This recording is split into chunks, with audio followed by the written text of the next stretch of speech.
Blog Talk. Greetings and welcome to the Sales Sense Reality Talk Show with your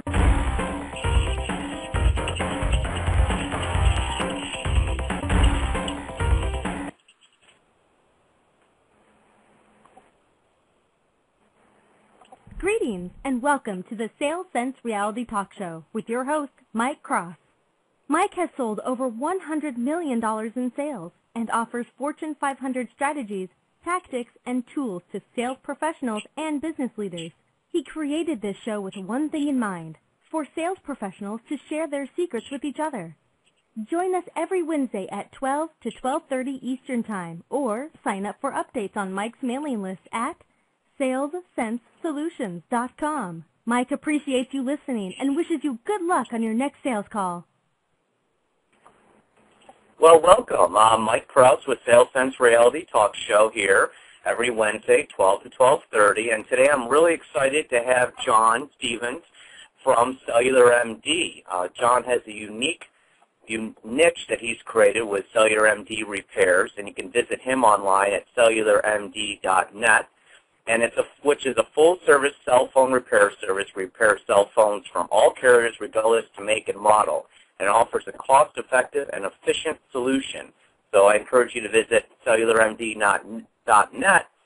And also, I have already used this service, and I highly recommend him. So without further ado, I welcome John Stevens to the Sales Sense Reality Talk Show. How are you today, John? Good, Mike. How are you? Oh, good, good.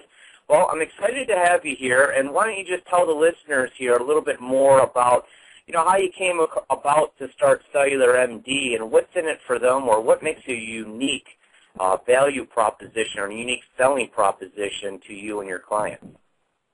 Sure. Well, Cellular MD was actually born out of really out of necessity.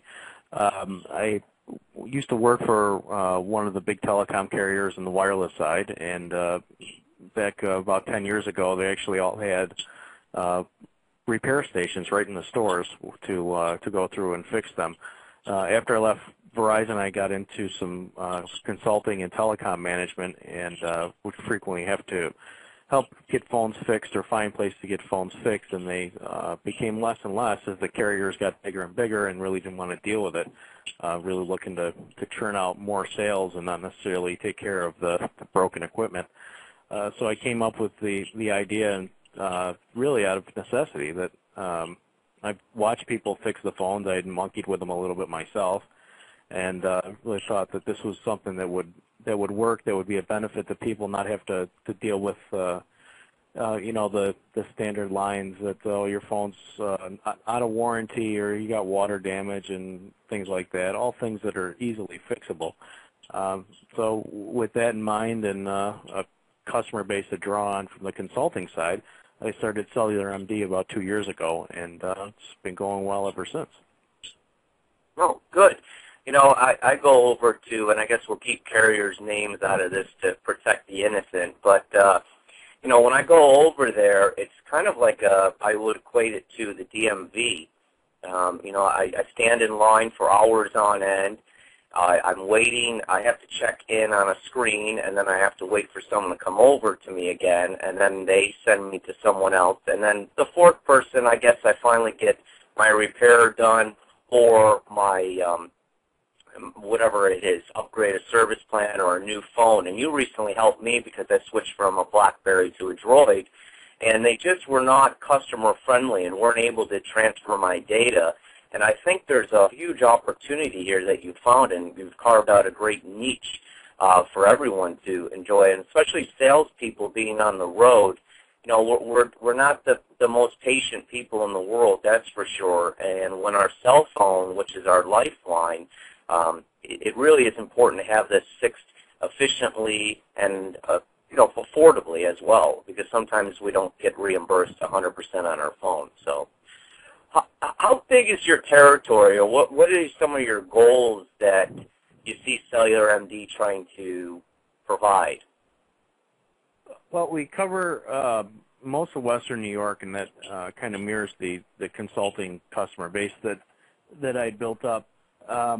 The the goals are to eventually expand. We have one retail operation in Rochester with employees that are working on phones most of the time, and the goal is to grow this to the point where we can justify either adding a second store in Rochester or add a second store in another town or another place. And the way to build that marketing and that momentum is obviously through the online presence and through a lot of social media types of service. And we've had phones sent in from as far away as California just to be fixed for folks that couldn't get them fixed locally or couldn't get the parts or what have you. So it's definitely out there, and it's the opportunity is there, like you said. It's just a matter of growing it in a kind of organic way or in a measured way, so as not to get too far ahead of ourselves. Yeah, absolutely, and I find a lot of businesses go a little too fast and then too slow, too fast, too slow, and I guess it's never enough, that's for sure. And I think sales reps do the same thing. You know, they're gas on maybe towards the end of the month, and then they do the three weeks or the last 2 weeks of the month they're trying to make up on quota. And I think it's important to remain consistent at least throughout the sales process. Talking about sales process, and you mentioned social media, and we'll jump into that in a second, but what is the process? Walk the listeners through of how you're handling the phone and maybe get a little bit into your fee structure. Sure. Well, it's a pretty simple process, and that's the idea behind it, to try and take all the headaches out of it.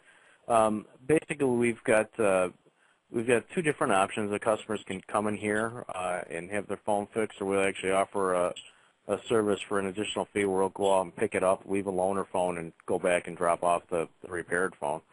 But basically, they come in, we diagnose the problem. I equate it to a car repair shop. We'll diagnose the problem, quote out a price. If we have the parts in stock, we'll repair it right there while they wait. If we don't have the parts in stock, we have the option of giving them a loaner phone at no charge, and they can walk out the door at least with a working phone. They can go out, do their business while we order the parts. When the parts come in, fix the phone, and they come back and get it, and away they go. Fee structure-wise, the basic repair starts at $19.99, and that'll, really most of the water damage type stuff and the clean the phones out. The prices go up from there based on the type of phone and the age of the phone and the extent of the damage. The higher end the phone, like the iPhones and whatnot, that typically we'll see broken glass on the iPhones, and we charge around $100 for those to repair. The Apple Store, if they will repair it, charges I think $200 to replace the glass. So, we're able to even undercut the Apple themselves and still do very well with it, and still be able to get the thing turned out without having to deal with the Genius Bar and all the nonsense that goes along with that. Yeah, fee-wise, when you start really looking at the insurance cost of a phone, like I think it's $7.95 a month or something like that, you're paying $100 a year roughly on the expectation that that phone might break. And also then you're going to have a $50 deductible fee.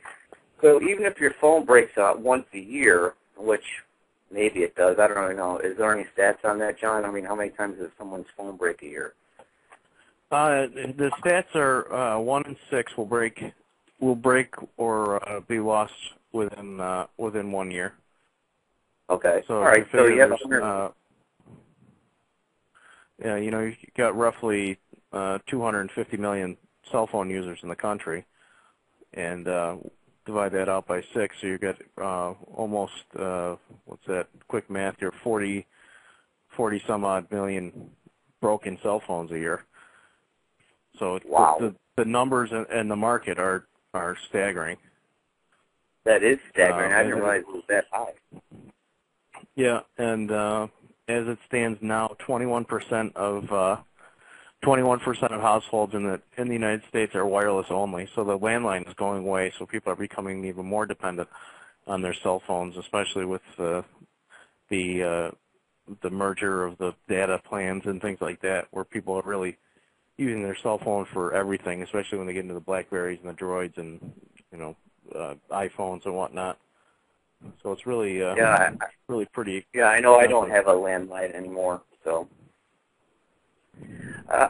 talking about iPhone, I've seen some rough things out there, go up and down the the Twitter pages and things about iPhones and putting a rubber band around it. I mean, what's the truth out there? What are some things that have already been seen with this new iPhone this new iPhone?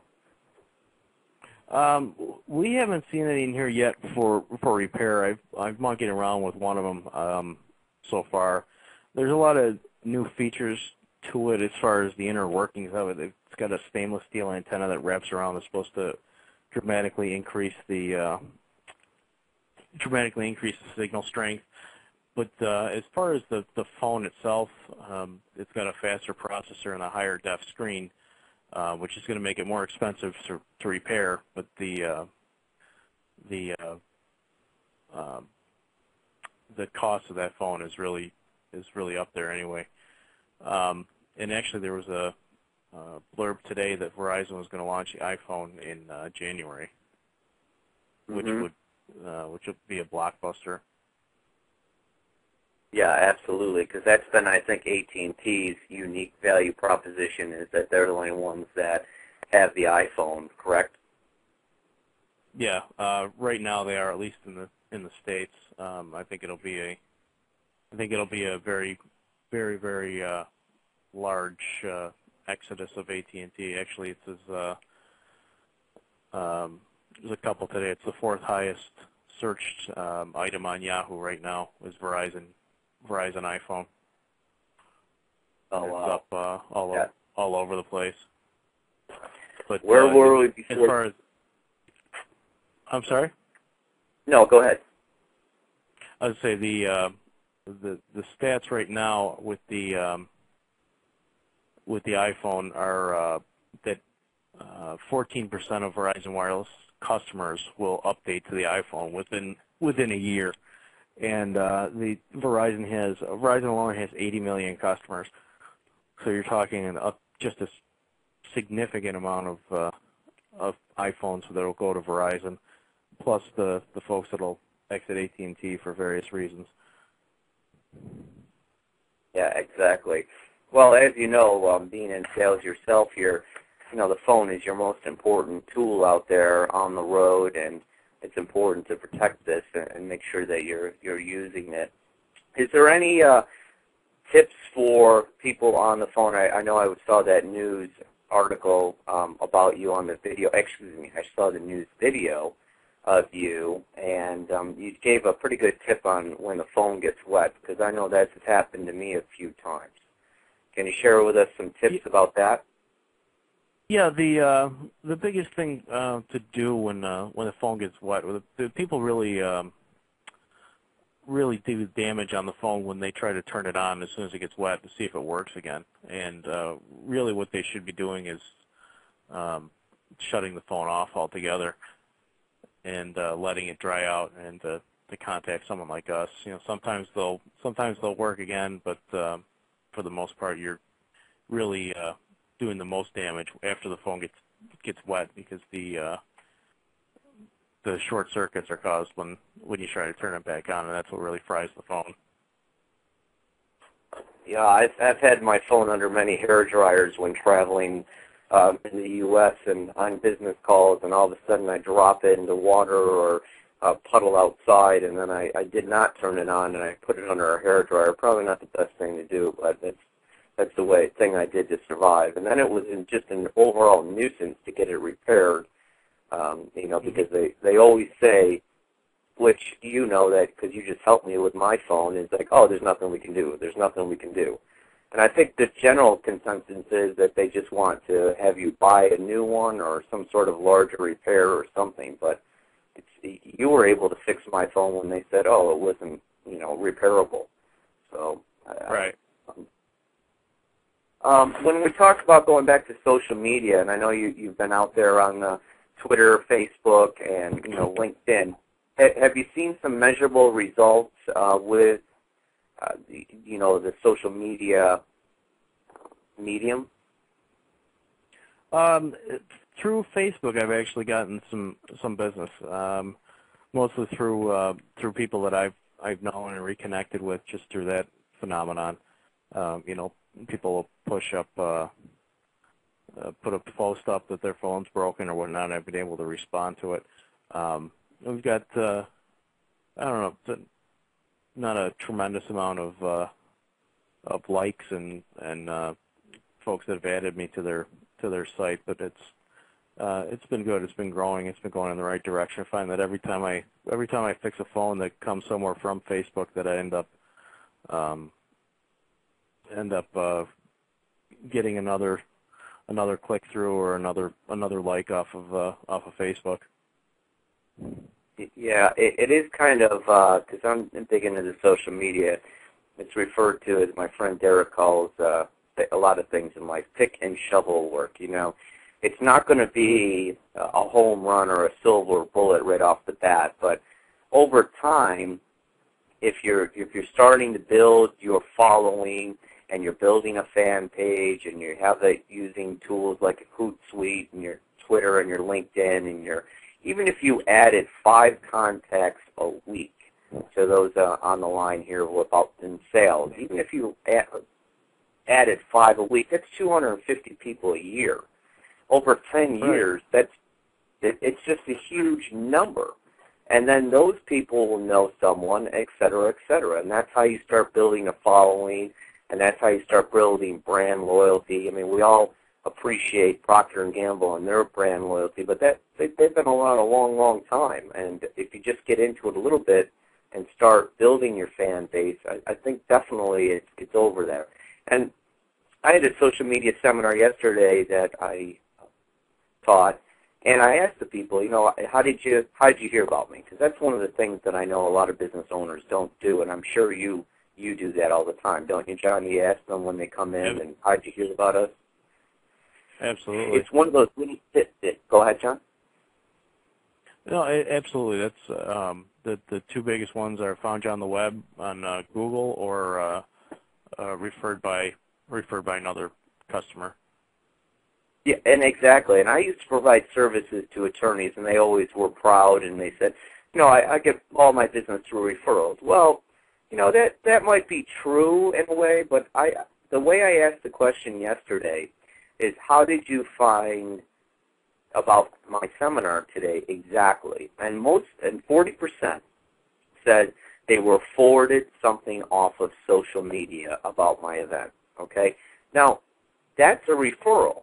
That person, which I don't even know, saw it out there somewhere in social media or on the internet, and then said, "Hey, check this out," and then they signed up. And that's how businesses organically grow, is leveraging social media like you're doing. Hey, and maybe that's part of the process at the end. Can you post up on your Facebook? I mean, just kind of brainstorming here with you, John.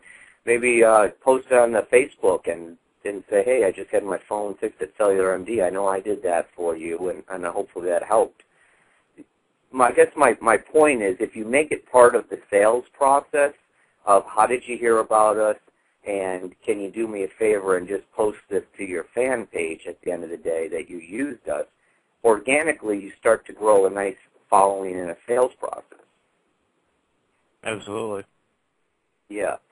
And so what are some things, I mean, what is, we always are dealing with, obviously, the general population or what have you. What are some complaints that they've had about your competitors that make you still a little bit more unique?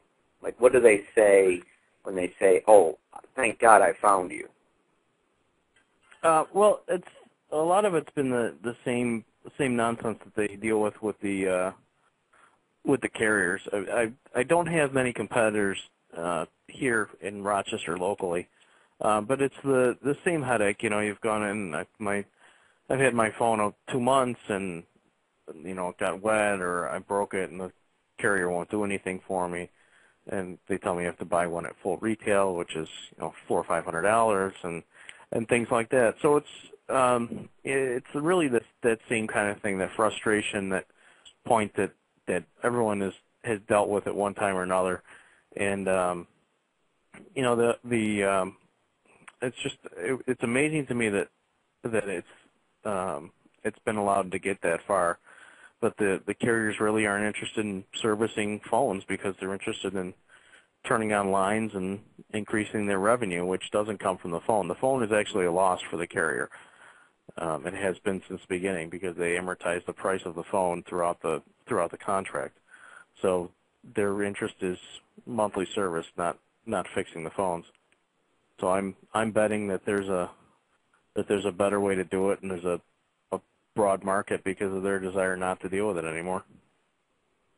You know, and I wish I had a nickel for every time, and that's so basic not to take care of your current customers, and time after time after time we see large companies do this, and I just don't understand it. I guess it's the stock expectations, and everyone wants 20% rate of return overnight, et cetera, et cetera. It just puts so much pressure. It's so much pressure on client acquisition and getting those service fees, and then when the client comes on, you know, forget it. We've already made our money and move on. So, right. And I think salespeople do themselves a disservice by always hunting. There's a stat out there: if you have a 50% chance to sell a current customer, I mean, let me repeat that: 50% chance. So you go back. John and I have done a piece of business. I asked John for a little bit more. It's a 1 in 2 chance for him to say yes. And I think for salespeople that are listening, if you're not asking your past clients for a little bit more, you're doing, number one, a disservice to them, more importantly. And number two, you could easily make a little bit of revenue or commission and build that relationship and ask for a referral.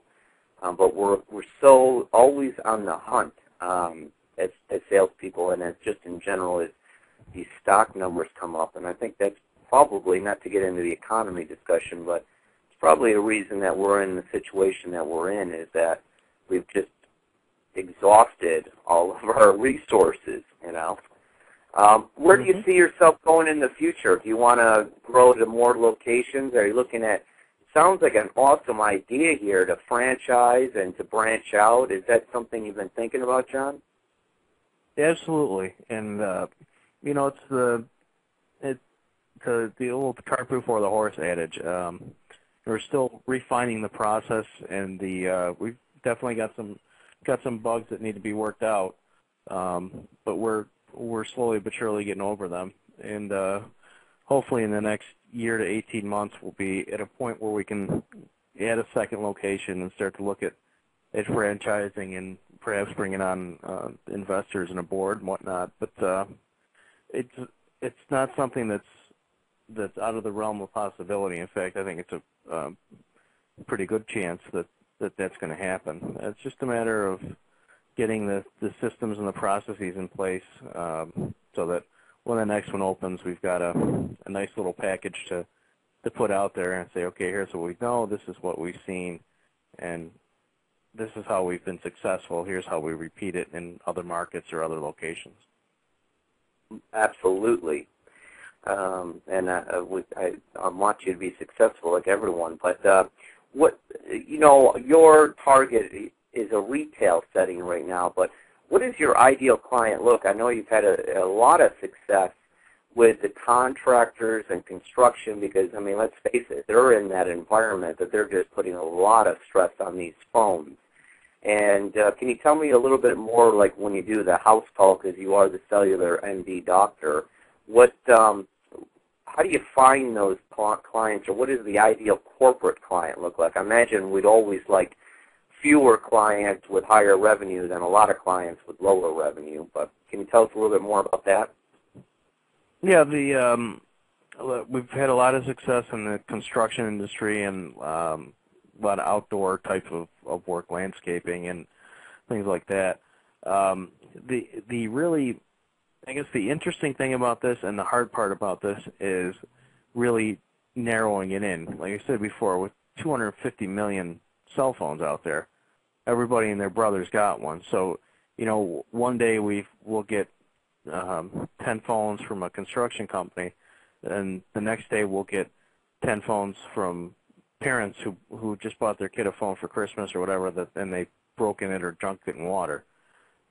So the gamut is so wide that's really one of the challenges that we face, and one of the things that we need to really hone in on to grow is that the marketplace is so big and so dynamic for us that it's hard to narrow it down. It's not, okay, we're selling to Fortune 500 companies, okay, we're selling to the financial industry. It's literally everybody from mom and dad to the teenager to the business exec who's got his lifeline tied up, to the construction industry, to the transportation industry, and beyond. So that's a big challenge right now, which sounds kind of silly to say the market is so big that we can't figure out which one we should target to sell to.